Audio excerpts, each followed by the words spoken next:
Hey, how y'all doing? This is Mongo Slade, and today we're going to talk about the Legends episode of Monday Night Raw. So, in 2 weeks, on January the 4th, it was announced that there's going to be a Legends episode of Monday Night Raw, and they showed this graphic of all the various legends that are going to be coming back. I'm deeply concerned about some of this stuff, but before we get to my concerns, which are, Alicia Fox and Carlito, but we'll get there in a moment. What I really want to talk about is the concept of Legends Night, the response that I saw to Legends Night, and a little bit of that stuff. So this video might be a little longer than it should be. Okay, for starters, one of the things I saw was that people are saying this isn't going to fix your ratings problem. It's like it's not meant to. The people don't understand you don't try to fix, quote unquote, a ratings problem with a one night hot shot of Legends. It's not really how you do it. That doesn't make any sense, and only an idiot would think so. So why aren't they trying to fix the problem? The problem with Raw isn't the star power. It's not even the people involved. It is the fact that nothing happens for 3 hours. Nothing happens. The stories move at a glacial pace. That's the problem. So, and some of the corny stuff that they do, but the corny stuff can be overshadowed by doing other things.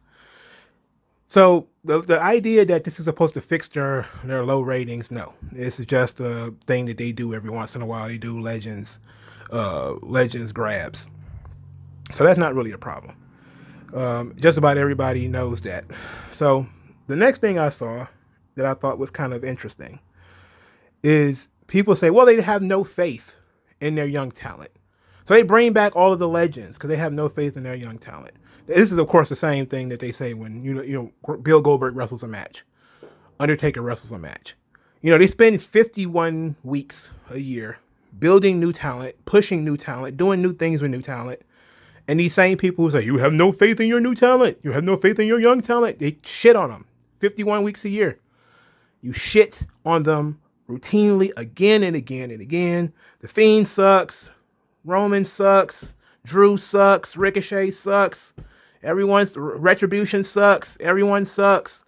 But then when they want to bring back Kurt Angle, oh, you have no faith in your young talent. It's like you just sit here and ranted about 10 minutes about how these people suck. So which one is it? Is it they suck, bring in the old guys, or is it the new guys suck, bring in some newer guys so you can say that they suck too? Or then for you to say, well, they don't suck. It's the creative that sucks. It's like it's the same fucking creative that got these people over.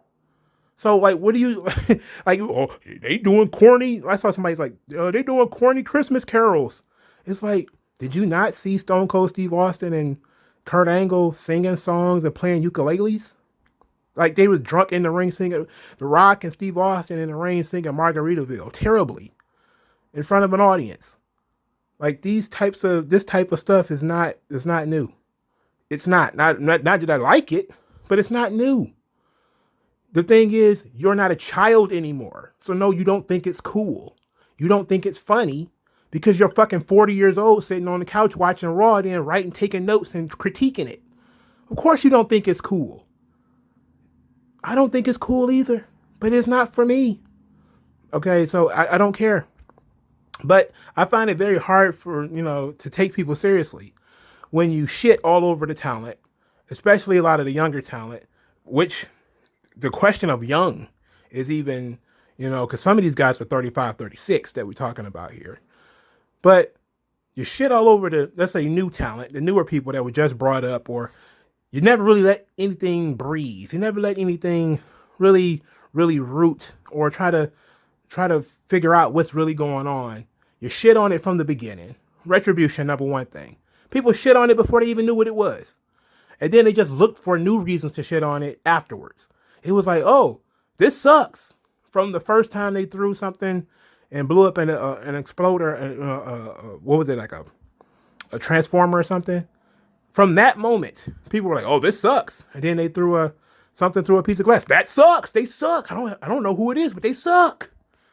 And then when they debuted, they suck. Their names suck. The faces suck. The paint sucks. Everything sucks. So then here it is 2-3 months later and you still screaming about how it sucks. It's like you have no, when you say everything sucks, everything is bad, everything is trash, everything, you have no solid footing to stand on because we already know where you stand on this stuff. So what do you do on your little podcast, on your little Twitter account? You just say everything's bad all the time?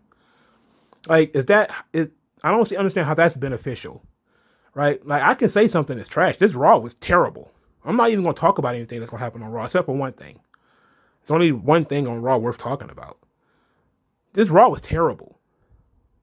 But they're still, it doesn't mean it's not the talent's fault. The talent doing what they are told to do, what they're told to do sucks.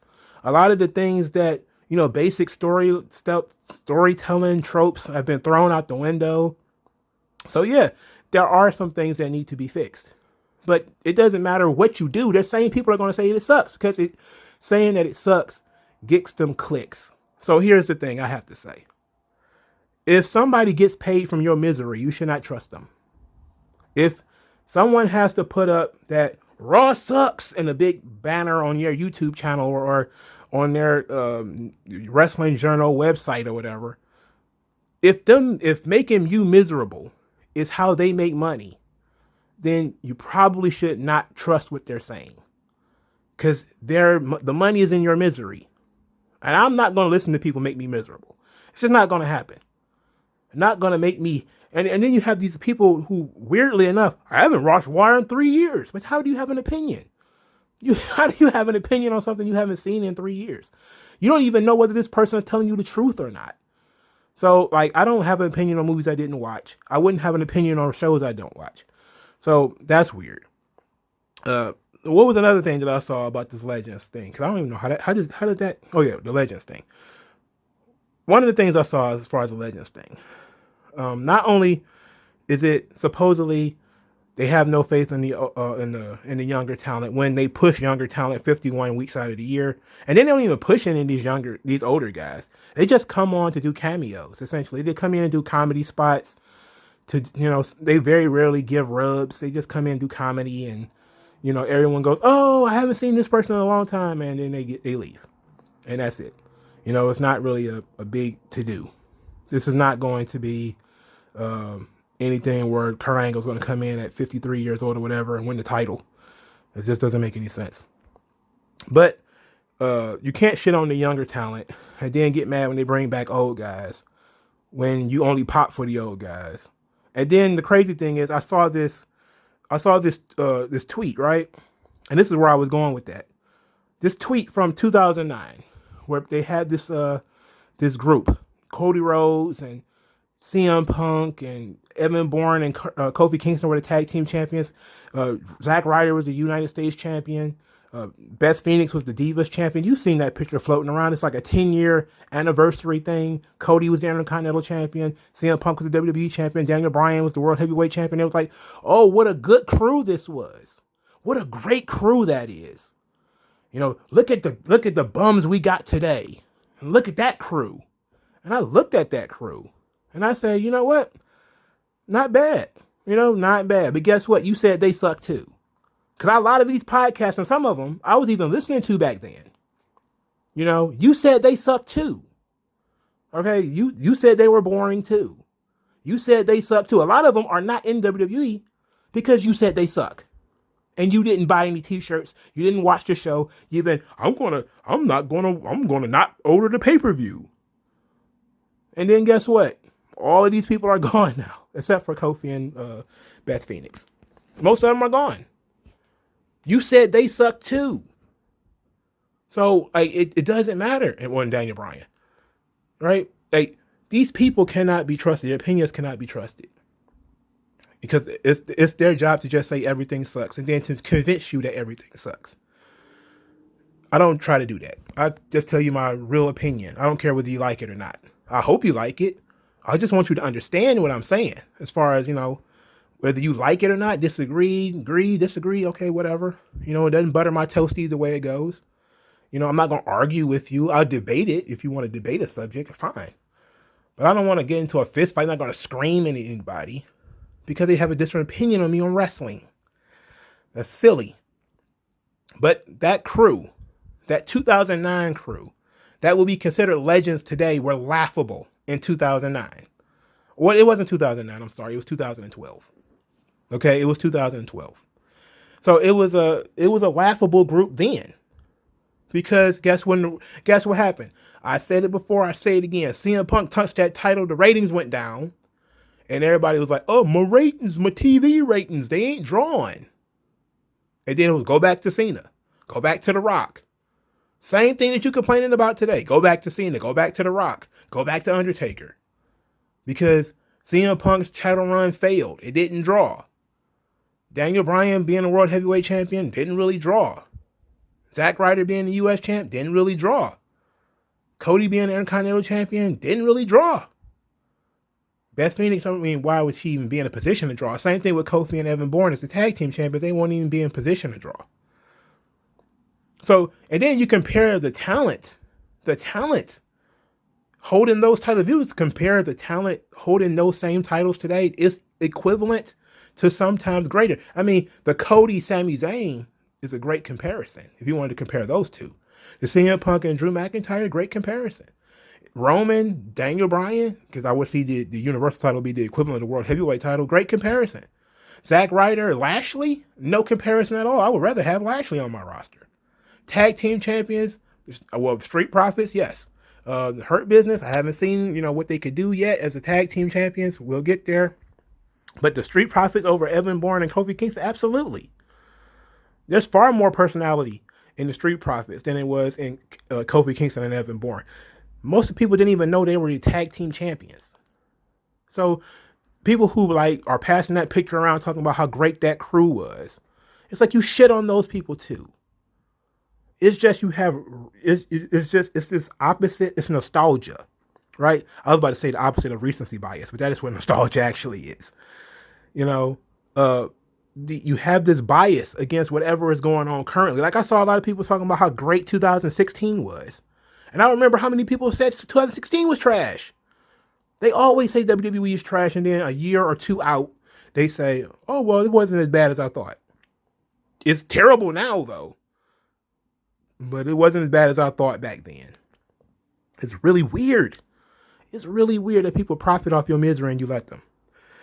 But let's talk about this Legends thing real quick. I don't care about the Legends coming back. They always bring Legends back every once in a while to pop a rating. It doesn't matter.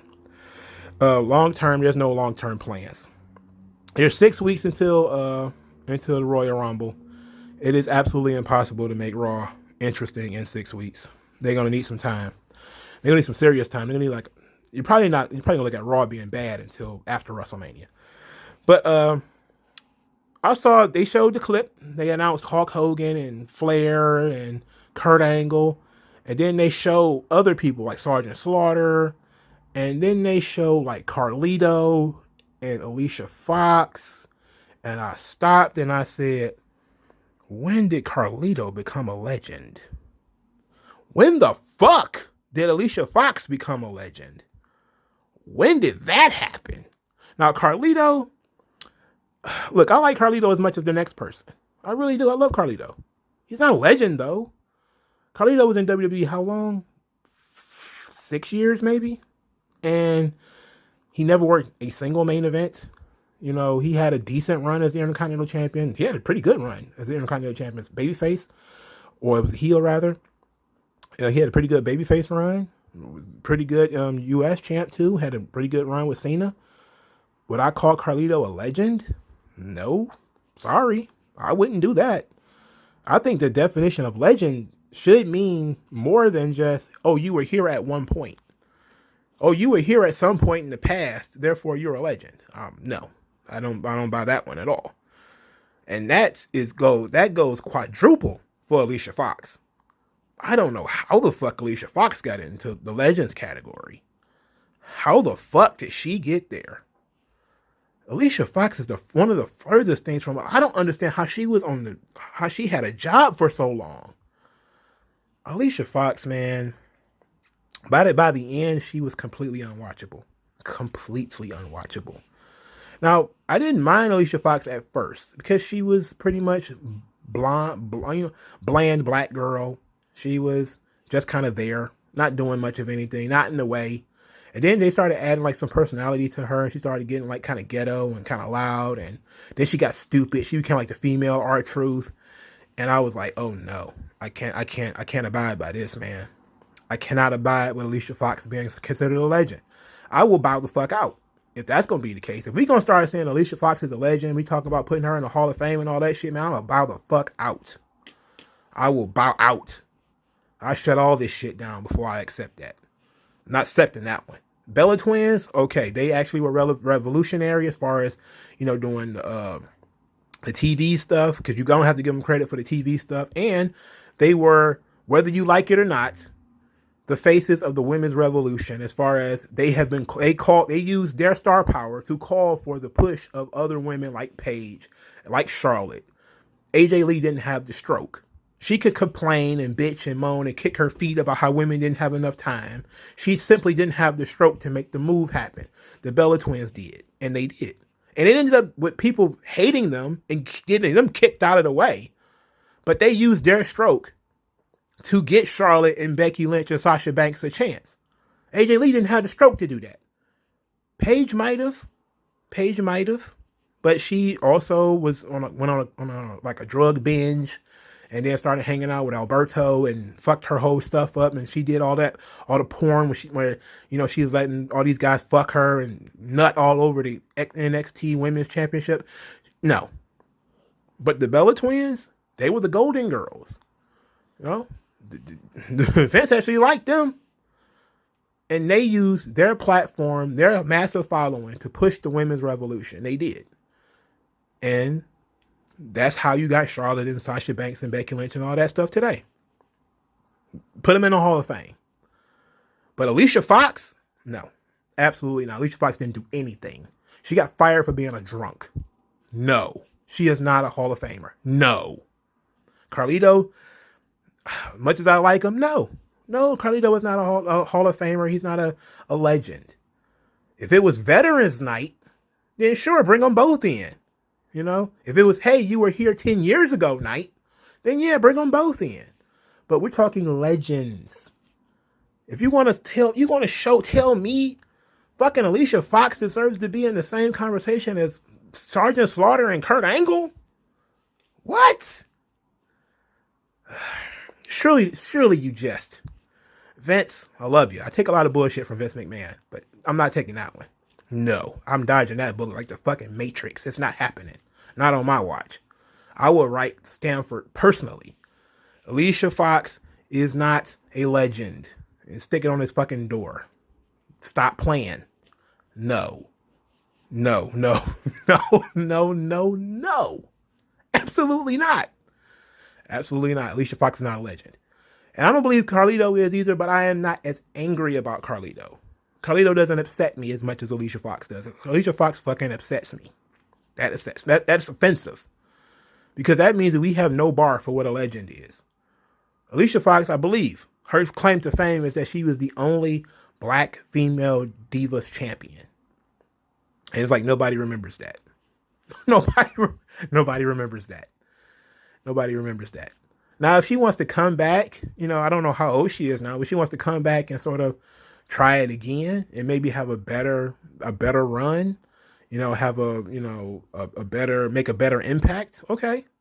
I can accept that she wants to come back to the roster and, take some bumps and get in there with some of these girls now and show what she could do. And, maybe she was underrated for her time. Okay, maybe. But as a legend, no. We're not doing that. Andre the Giant is a legend. Alicia Fox, no, thank you. I pass on that one. I reject your deposit. I will not accept Alicia Fox as a legend. I won't accept that shit. I take a lot of shit from the E, man. I've been watching since 1990. I'm not taking that Alicia Fox thing. Not taking that one lying down at all. But that's really all it is for me. As far as Legends House, or Legends Night, Legends House. They do these things to pop ratings, which of course they do. It's not supposed to be a long-term plan. It's not like the Legends are replacing the young talent. They're going to be doing segments with the young talent. It's probably going to be doing comedy segments and stuff like that. the point of the legends is, it's hard to take people seriously when they say that the legends shouldn't be there. You should focus on your young talent. It's like, you do remember that Briscoe and Patterson had like a significant hand in Steve Austin becoming a star, and they were in their 50s at the time. That Terry Funk was there. Chainsaw Charlie had a significant hand in Mick Foley getting over. You just was a kid and you didn't pay attention to it. Like I couldn't imagine, right? Like Dave Meltzer writing in one of his fucking newsletters, the fact that Gerald Briscoe and Pat Patterson are still there shows that Vince McMahon doesn't have any faith in The Rock and Steve Austin. Could you imagine that shit? Could you imagine somebody writing that shit? So why the fuck do he write that shit about right now? I guarantee you, Pat Patterson and Gerald Briscoe wrestled more matches than Bill Goldberg did. Bet you they wrestled more matches than anybody will on that Legends Night thing. And yet, the talking point is going to be, well, they can't get over the Legends. They're like, well, did you say that when The Rock wrestled Hulk Hogan? Why was The Rock wrestling Hulk Hogan? Hulk Hogan was old. Well, he was also Hulk Hogan, so shit. And the same thing I feel about Kurt Angle. Like, you going to bring Kurt Angle back? He's not going to do anything. He's going to do a segment, probably a talking segment or, something like that, and that's going to be it. This thing does not work long term, and it can't work. The point of it is to pop a single rating. That's it. Why? I don't know. They like to pop ratings every once in a while. They like the hot shot.